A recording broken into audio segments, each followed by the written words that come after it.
से ग्रामीण मजदूरों को राहत मिली, उन्हें काम मिला, महिलाओं को बड़े पैमाने पर काम मिला। लेकिन मोदी सरकार शुरू से ही मनरेगा को खत्म करना चाहती थी। प्रधानमंत्री मोदी ने ये कहा कि मनरेगा जो है नाकामियों का स्मारक है और मनरेगा का बजट लगातार घटाया। भाइयों, ग्रामीण मजदूर जिन्हें साल भर काम नहीं मिलता, गांव-गांव से पलायन होता है। बिहार, बंगाल, उत्तर प्रदेश के तमाम पूर्वी उत्तर प्रदेश और हमारे बदायूं जनपद में भी बड़े पैमाने पे गांव के जो हमारे नौजवान हैं, किसानों के बेटे हैं, बेरोजगार हैं, काम नहीं है उनको और वो काम की तलाश में बाहर जाते हैं, अपने घर को छोड़ के पलायन करते हैं। तो मनरेगा से कम 100 दिन की काम की गारंटी थी और मोदी सरकार ने इसको ख़त्म कर दिया, इस कानून को। महात्मा गांधी जी से आपको चिढ़ है, जिन्होंने इस देश को, मुल्क को आज़ाद कराया, उनके नाम का एक कानून था भाई, उसको ही इन्होंने रद्द कर दिया। हम ये कहना चाहते हैं और भ्रम फैला रहे हैं कि हम राम जी का कानून कोई लाए हैं। अरे भाई, हम पूछना चाहते हैं कि महात्मा गांधी ने इस देश को आज़ाद कराया और उन्होंने ग्राम स्वराज की परिकल्पना की। हमारे गांव के लिए आत्मनिर्भर बनाने का उनका सपना था। तो इससे आपको क्या दिक्कत थी? कोई राम जी के नाम पे कानून लाना था, कोई और कानून आप ले आ सकते थे। जो हमारा विरोध कोई राम जी से नहीं है, हमारा विरोध जो मनरेगा, महात्मा गांधी जी के नाम को ख़त्म किया गया, मनरेगा को कानूनी अधिकार ख़त्म कर दिया काम की गारंटी का, इससे है। और हम ये कहना चाहते हैं कि हम ग्रामीण जो हमारे गरीब हैं, मजदूर हैं, उनके काम की गारंटी का जो अधिकार है उसको लेके रहेंगे। और हमारा ये कहना है, जो नई योजना लाए भी हैं, बताइए, उस योजना में कोई काम की गारंटी नहीं है। ये झूठ बोलते हैं, धोखा देते हैं। 125 दिन की बात कर रहे हैं कि हम तो 125 दिन हम दे रहे हैं काम की गारंटी, ये झूठ है। ये तो 15 लाख भी दे रहे थे हर खाते में। किसके खाते में 15 रुपए भी आया हो तो बताओ। तो ये जुमलेबाजी है भाई, बजट ही नहीं है। आप बजट बताओ ना, कितना बजट दे रहे हो। 125 दिन काम की अगर आप गारंटी दे रहे हो तो कितना बजट उसके लिए होना चाहिए? बजट है ही नहीं भाइयों। पूरा का पूरा बजट अंबानी और अडानी के खाते में डाला जा रहा है, उनको फायदा पहुंचाया जा रहा है, जो गांव के गरीबों के लिए बजट था। और इन्होंने क्या किया कि पहले जो महात्मा गांधी नरेगा थी उसमें 90% जो है योगदान केंद्र सरकार का रहता था। तमाम राज्य गरीब हैं, उनके पास पैसा नहीं है और ये जीएसटी का पैसा भी नहीं देते समय से। तो अब इन्होंने 90% से घटा के उसको जो है 60% कर दिया। आप बताओ, 40% राज्यों पे डाल दिया। राज्यों पे पहले से ही पैसा नहीं है, पहले से ही गरीब है, पहले से ही कर्ज है, और वो 40% वो हिस्सा कहाँ से देंगे? और जाहिर सी बात है कि योजना तब लागू नहीं हो पाएगी। तो पूरी तरह फेल करने के लिए ये झूठ बोलते हैं कि 125 दिन। भाई, आप पैसा कितना दोगे? आप केंद्र सरकार, कांग्रेस की जो सरकार थी यूपीए 1, वो 90% खर्च करती थी। 100 में 90 रुपया और ये 100 में 60 रुपया खर्च करेंगे। तो 125 दिन अगर तुम कह रहे हो तो उसमें 12 छक 72 70 दिन ही दे रहे हो।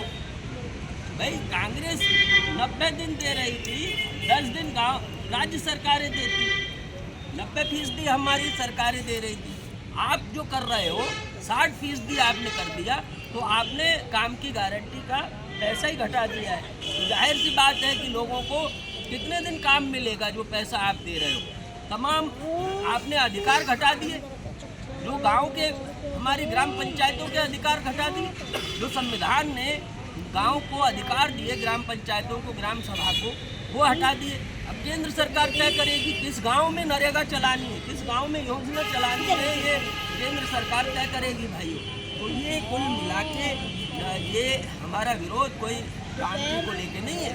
हमारा विरोध जो है, ये जो धोखा दे रहे हैं ग्रामीण मजदूरों को, काम की गारंटी खत्म कर दी इन्होंने, जो कानूनी गारंटी थी। हमारा विरोध, हमारी पार्टी का विरोध इन सवालों पे है और हम गांव-गांव जाएंगे, इनका भंडाफोड़ करेंगे। हर चीज़ को सांप्रदायिक बनाते हो और इसको भी सांप्रदायिक इनके लोग बना रहे हैं। हम देख रहे थे कल इनके उप मुख्यमंत्री आए थे, कई उप मुख्यमंत्री हैं, पता नहीं किस स्कूल में पढ़े हैं, कोई इनको ज्ञान नहीं है इनके नेताओं को, केवल झूठ बोलना है और सांप्रदायिक विभाजन कराना है।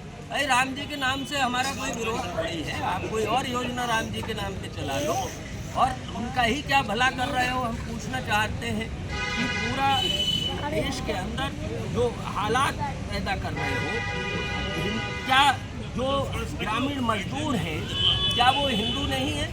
तो भाइयों हम कहना चाहते हैं कि इनका कोई हिंदुओं के प्रति कोई प्रेम नहीं है। कोई जितने बेरोजगार हैं जो आत्महत्या कर रहे हैं क्या वो हिंदू नहीं है? क्या जो नौजवान गांव के अंदर जिनको काम नहीं मिल रहा है क्या वो हिंदू नहीं है? तो हम ये कहना चाहते हैं कि इनका केवल सांप्रदायिकता जो है वो एक राजनीति कर रहे हैं, धर्म के नाम पर राजनीति कर रहे हैं, धर्म का राजनीतिक इस्तेमाल कर रहे हैं। कोई इनका हिंदुओं से प्रेम नहीं है और हम ये कहना चाहते हैं कि पूरी तरीके से ये जो है देश को गुमराह कर रहे हैं। तो आज हम यहाँ आए हैं भाइयों, आप गांव-गांव जाएंगे। हमारी पार्टी ने 45 दिन का ये संग्राम का जो है ऐलान किया है। 45 दिन के बाद भी हम लड़ेंगे और हम ये कहना चाहते हैं कि हम ग्रामीण भारत को संगठित करेंगे, गांव-गांव जाएंगे और ये तय मानो कि हम 2027 में उत्तर प्रदेश में तुम्हें उखाड़ फेंकेंगे। ये जो मनरेगा को तुमने ख़त्म किया है मोदी जी, ये आपको महंगा पड़ने वाला है। योगी जी ये महंगा पड़ने वाला है। कितना भी सांप्रदायिक विभाजन करा लो, योगी जी कह रहे हैं मनरेगा ख़त्म कर दिया। आपने एक परीक्षा कराई नहीं जा रही है, उत्तर प्रदेश आपसे चल नहीं रहा है। अभी जो है असिस्टेंट प्रोफेसर की परीक्षा होनी थी, रद्द कर दी। हमारे बच्चे कहाँ जो पीएचडी किए हुए हैं, नेट क्वालिफाइड है, पढ़े लिखे बच्चे हैं, क्या वो हिंदू नहीं है? उनको नौकरी तक नहीं दे पा रहे, एक परीक्षा तक आप नहीं करा सकते। उसमें 30-30 लाख रुपए ये बीजेपी के लोग उसमें रिश्वत ले रहे थे और वो परीक्षा रद्द हो गई। असिस्टेंट प्रोफेसर की कॉलेजेस में, डिग्री कॉलेजेस में टीचर्स नहीं है, असिस्टेंट प्रोफेसर्स नहीं है। बताइए कहाँ से हमारे बच्चे पढ़ेंगे? हम ये कहना चाहते हैं भाइयों। तो ये कह रहे हैं कि बांग्लादेश पे चुप है विपक्ष। अरे भाई सरकार किसकी है? सरकार तो आप ही की है। बांग्लादेश पे जो है चुप कौन है? बांग्लादेश पे मोदी जी चुप है। प्रधानमंत्री कौन है? क्या विपक्ष का प्रधानमंत्री है? भाई कांग्रेस जब की सरकार थी तो कांग्रेस ने संघर्ष किया और प्रधानमंत्री इंदिरा गांधी थी तो उन्होंने जो है पाकिस्तान को परास्त किया। कौन सा 72 का युद्ध हुआ, 71 में युद्ध हुआ और बांग्लादेश अलग बना। उसमें बाकायदे संधि में ये लिखा गया कि अगर बांग्लादेश में हिंदुओं के ऊपर कोई अत्याचार होगा तो भारतीय सेना को अधिकार होगा हस्तक्षेप करने का। आप क्या कर रहे हो भाई? आपने खुद यहाँ उनकी जो है भगोड़ी जो है शेख हसीना को आपने यहाँ शरण दे रखी। क्या बांग्लादेशी नहीं? आप जो है आपके अडानी जी वहाँ पे बिजली दे रहे हैं। अरे भाई एक दिन बिजली रोक दो, बांग्लादेश सही हो जाएगा कि नहीं हो जाएगा? लेकिन आपको अपना दोस्त देखना है, उसका फायदा देखना है अडानी का। हम ये कहना चाहते हैं, अब तेल दे रहे हो, अगर वहाँ हिंदुओं के ऊपर अत्याचार हो रहा है तो योगी जी आपके प्रधानमंत्री माननीय नरेंद्र मोदी जी तेल कितना 90,000 बैरल भाई तेल क्यों दे रहे हो उसको बांग्लादेश को? तो हम ये कहना चाहते हैं कि भाई अगर आपसे ना देश चल रहा है ना प्रदेश चल रहा है, केवल सांप्रदायिक विभाजन इन्हें करना है। भाई सरकार आपकी है, आपको उस पर हस्तक्षेप करना है, आपको काम करना है। आप काम नहीं कर पा रहे, विपक्ष के ऊपर आप दोषारोपण कर रहे हो और ये केवल सांप्रदायिक विभाजन कर रहे हैं।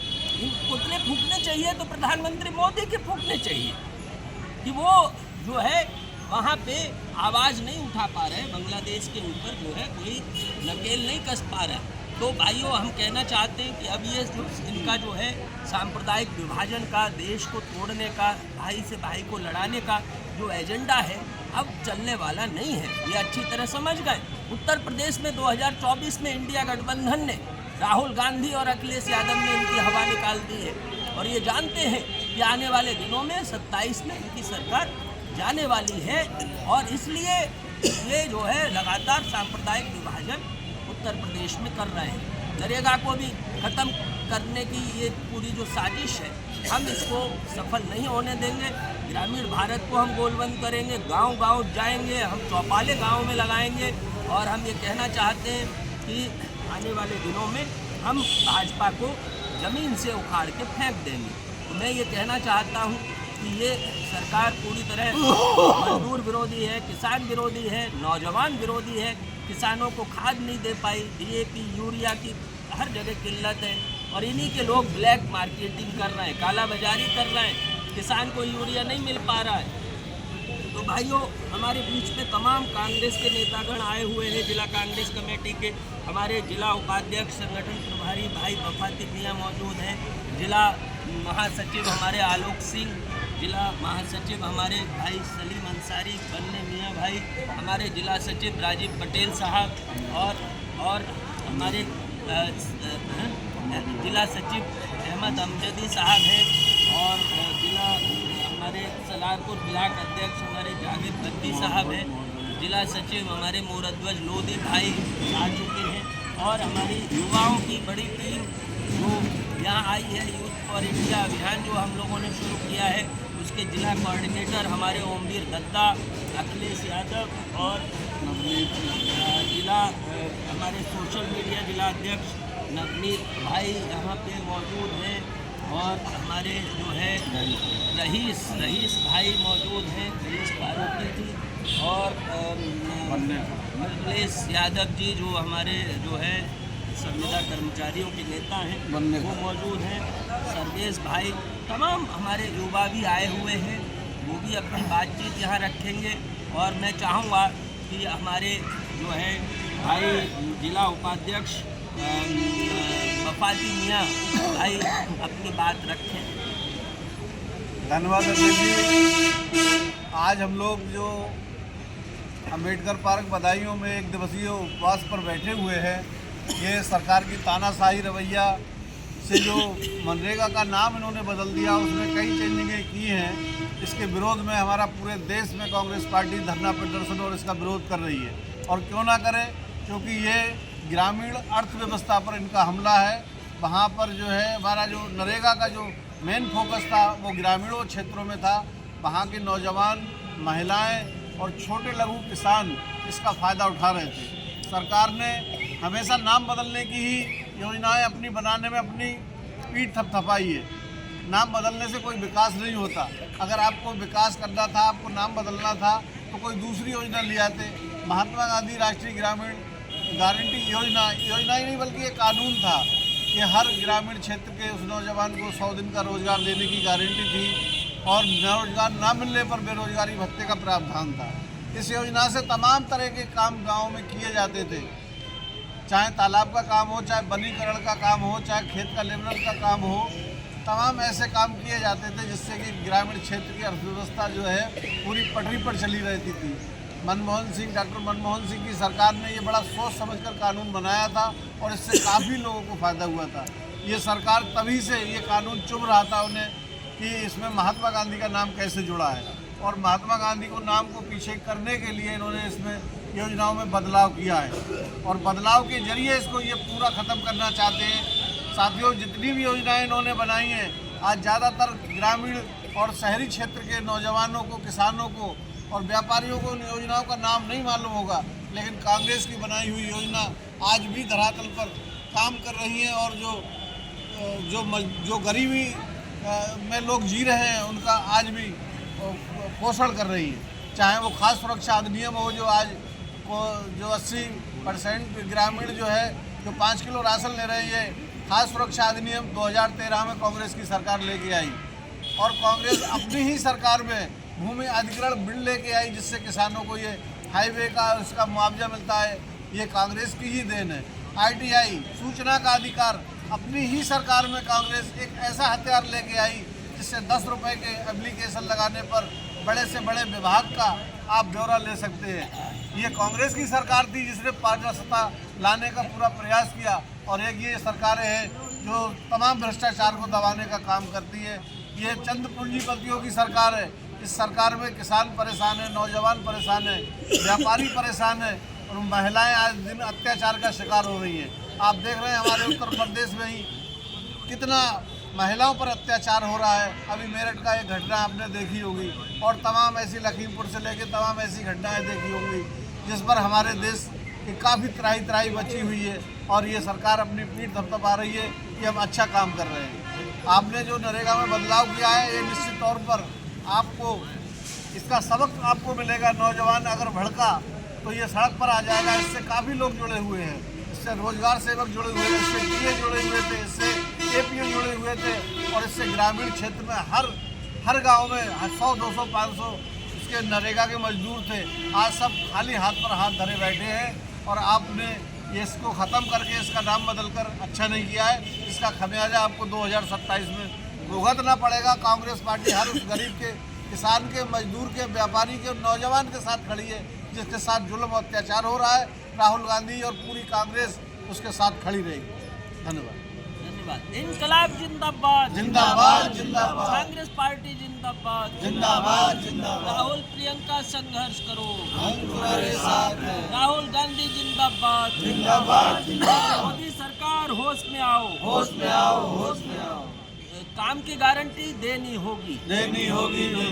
काम की कानूनी गारंटी खड़े होके देनी बना लो, होगी। पीछे लोग नहीं आते होंगे। इनकलाब जिंदाबाद, जिंदाबाद जिंदाबाद। अभी तो ये अंगड़ाई है, आगे और लड़ाई है। अब मनरेगा को बहाल करो, बहाल करो, बहाल करो, मनरेगा को बहाल करो, बहाल करो, बहाल करो। मजदूर विरोधी ये सरकार नहीं चलेगी, नहीं चलेगी, नौजवान विरोधी ये सरकार, नहीं चलेगी, नहीं चलेगी, किसान विरोधी ये सरकार, नहीं चलेगी, नहीं चलेगी, महिला विरोधी ये सरकार, नहीं चलेगी, नहीं चलेगी। इनकलाब जिंदाबाद, जिंदाबाद जिंदाबाद। काम की कानूनी गारंटी लेके रहेंगे, लेके रहेंगे, लेके रहेंगे, काम की कानूनी गारंटी लेके रहेंगे, लेके रहेंगे, लेके रहेंगे। कांग्रेस पार्टी जिंदाबाद। कांग्रेस पार्टी जिंदाबाद।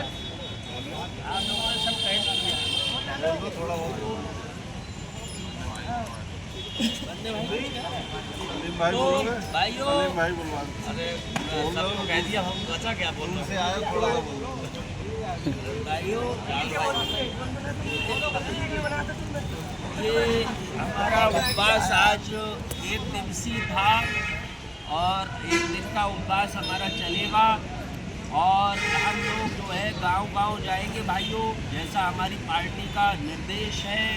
कांग्रेस इस सवाल पे काम की जो कानूनी गारंटी है, इस सवाल पे देश में एक युद्ध लड़ रही है ग्रामीण गरीबों मजदूरों के लिए और ये एक बड़ा आंदोलन है और इसमें हम जो है पीछे नहीं हटेंगे और ये कहना चाहते हैं कि गांव-गांव में हम लोग चौपाल लगाएंगे कल से और ब्लॉकों में हम धरना करेंगे भाइयों और आने वाले 30 जनवरी के बाद जिले पे हम एक बड़ा जो है मनरेगा बचाओ धरना आयोजित करेंगे।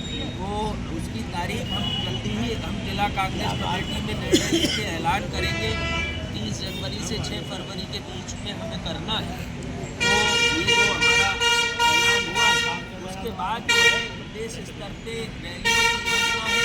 तो जब भी उत्तर प्रदेश में हमारा नेतृत्व प्रदेश अध्यक्ष जी और हमारे जो राष्ट्रीय महासचिव हैं प्रभारी जी, जब भी वहाँ से प्रदेश से निर्णय आएगा तो उत्तर प्रदेश की जो मनरेगा बचाओ रैली होगी उसमें बदायूं जनपद से हम लोग भागीदारी करेंगे।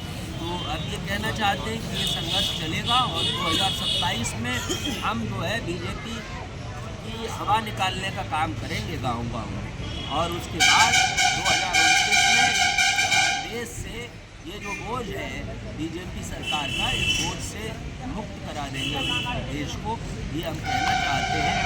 ये बाहर बढ़ गया है, ये पूरी तरीके से पूंजीपतियों की दलाली करने का काम ये सरकार कर रही है और अमेरिका के सामने इन्होंने घुटने टेक दिए।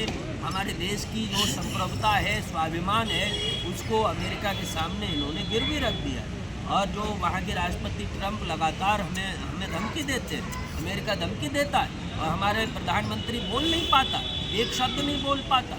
और आप देखिए कि टैरिफ लगाने की धमकी दी जा रही है 500 गुना और हमसे जो है रूस से हमें सस्ता तेल मिल रहा है, लेकिन अमेरिका धौंस पट्टी दे के ये जो है प्रधानमंत्री झुक गए और रूस से तेल हमारा कम कर दिया खरीदना।